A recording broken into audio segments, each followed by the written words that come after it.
Hi everybody, my name is Jonathan Reeves from Innovative Vectorworks BIM. Today we're going to look at CAD Software Compared. We're going to take a look at AutoCAD versus Vectorworks. Now I've been a Vectorworks user for a long time, but many of my clients that I've worked with over the years have come from AutoCAD and moved across to Vectorworks and made the switch. So I really kind of want to just take a look at both bits of software and try and be, relatively unbiased about what we see. So we're going to compare them in different ways. First of all, we're going to be looking at the usability, and then we'll look at some other functions as well. So starting off with usability, we'll take a look at the user interface. So for me, the user interface for AutoCAD is kind of like nice and clear, everything is there, but it does look a little bit dated. It kind of was looking back a bit when I did some research for the video, and it really hasn't changed a massive amount since AutoCAD 2013. So if you can remember back that far, that's quite a while ago. But I don't know what you guys think. For me, it's a little bit cluttered. The icons look a little bit weird in terms of the size and the kind of, the relationship to where they are. But everything you need is there. Ultimately, once you know where it is, you can find it. And it's reasonably good and functional. You've got obviously your model space and your sheet layers down here. So with the Vectorworks interface, it's something I'm very familiar with. To be fair, I do think they've done an extremely nice job in the new 2020 version.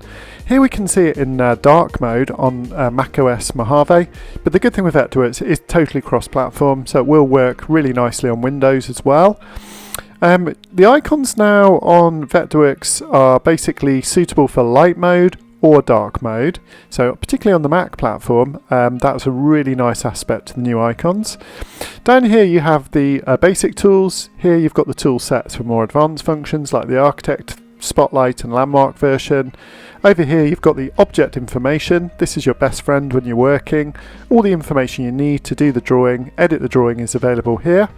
And then finally you've got the navigation palette, which is kind of the equivalent really to the tabs along the bottom. And this is where you have access to layers, classes, sheets, viewports, save views, pretty much everything in Vectorworks. And you can edit, create and do everything you need here, as well as going into a larger organisational dialogue. So let's take a look at the user experience for AutoCAD.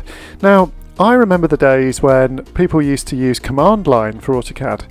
And well, those days are still with us. As well as clicking on the icons, obviously you can use the key-ins and the command line. It's still kind of quite visible down here.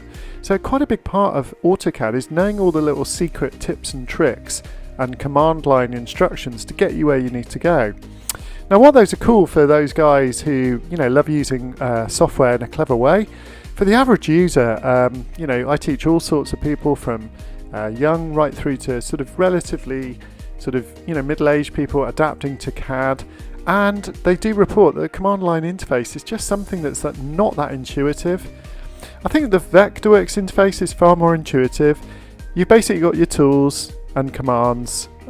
Essentially, we've got nice, easy to learn shortcuts that when you hover over the tool, it will pop up. And also when you right click into the drawing, you get the contextual menus, which you can program, and I've done that quite a lot on my interface, so I'll try and show a bit more on the next couple of slides. So finally we're going to talk in this section about the user collaboration or multi-user collaboration. So AutoCAD has file referencing. It always has done a very sort of good file referencing system that works very efficiently, so you can extract different files together to create more complex drawings. Also, if you're team working, one person can work on the plan, other people can be working on the elevations, for example. But there are some limits in that you can't multi-user collaborate in a single user environment on one big project in AutoCAD at present. However, Vectorworks, not only does it offer two types of referencing, the old layer style import method and the new modern design layer viewport method, where you can reference in a file, you can rotate it, you can essentially manage the layers and the classes within it. You can even crop it as well. So that's pretty cool. You can even duplicate it almost if there's repetition. However, the really cool thing with Vectorworks multi-user collaboration is a new feature called project sharing. Now project sharing means that you can use one file and share that between a multitude of users, all with different access permissions and, shall we say, the ability to create resources or look at different layers and class setups as well. So the great thing about project sharing is you can turn it on and off as needed, and it's really straightforward to turn a project file a file into a project file, and also go the other way and save a project file into a regular Vectorworks file. So I really like the fact you have the flexibility. You don't need to plan out all the referencing that you might have to do with a heavy project, say with AutoCAD. You don't have to do that with Vectorworks because you can just add more people onto the project as and when you need. Okay, cool. So I think that kind of takes us through the usability section. It'll be interesting to get your feedback on what you think, and we'll take a look at other features on the next slide. So please join me for the next video in this series coming soon.